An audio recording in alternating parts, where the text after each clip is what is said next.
Genesis chapter 3. Now the serpent was more subtle than any beast of the field which the Lord God had made. And he said unto the woman, Yea, hath God said, Ye shall not eat of every tree of the garden? And the woman said unto the serpent, We may eat of the fruit of the trees of the garden, but of the fruit of the tree which is in the midst of the garden, God hath said, Ye shall not eat of it, neither shall ye touch it, lest ye die. And the serpent said unto the woman, Ye shall not surely die, for God doth know that in the day ye eat thereof, then your eyes shall be opened, and ye shall be as gods, knowing good and evil. And when the woman saw that the tree was good for food, and that it was pleasant to the eyes, and a tree to be desired to make one wise, she took of the fruit thereof, and did eat, and gave also unto her husband with her, and he did eat.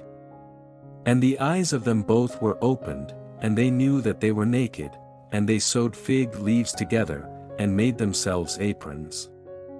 And they heard the voice of the Lord God walking in the garden in the cool of the day, and Adam and his wife hid themselves from the presence of the Lord God amongst the trees of the garden.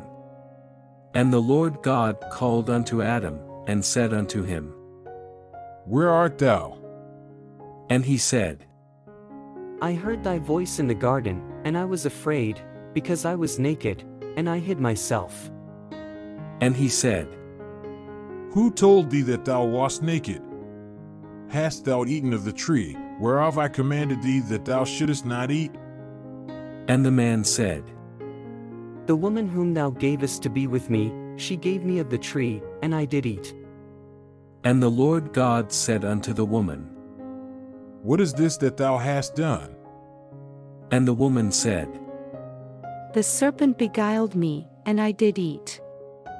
And the Lord God said unto the serpent, Because thou hast done this, thou art cursed above all cattle, and above every beast of the field. Upon thy belly shalt thou go, and dust shalt thou eat all the days of thy life.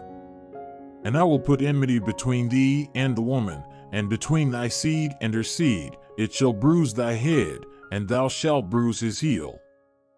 Unto the woman he said, I will greatly multiply thy sorrow and thy conception. In sorrow thou shalt bring forth children, and thy desire shall be to thy husband, and he shall rule over thee. And unto Adam he said, Because thou hast hearkened unto the voice of thy wife, and hast eaten of the tree, of which I commanded thee, saying, Thou shalt not eat of it, cursed is the ground for thy sake, and sorrow shalt thou eat of it all the days of thy life. Thorns also and thistles shall it bring forth to thee, and thou shalt eat the herb of the field. In the sweat of thy face shalt thou eat bread, till thou return unto the ground, for out of it wast thou taken, for dust thou art, and unto dust shalt thou return. And Adam called his wife's name Eve, because she was the mother of all living. Unto Adam also and to his wife did the Lord God make coats of skins, and clothed them. And the Lord God said, Behold, the man is become as one of us, to know good and evil, and now, lest he put forth his hand, and take also of the tree of life, and eat, and live forever.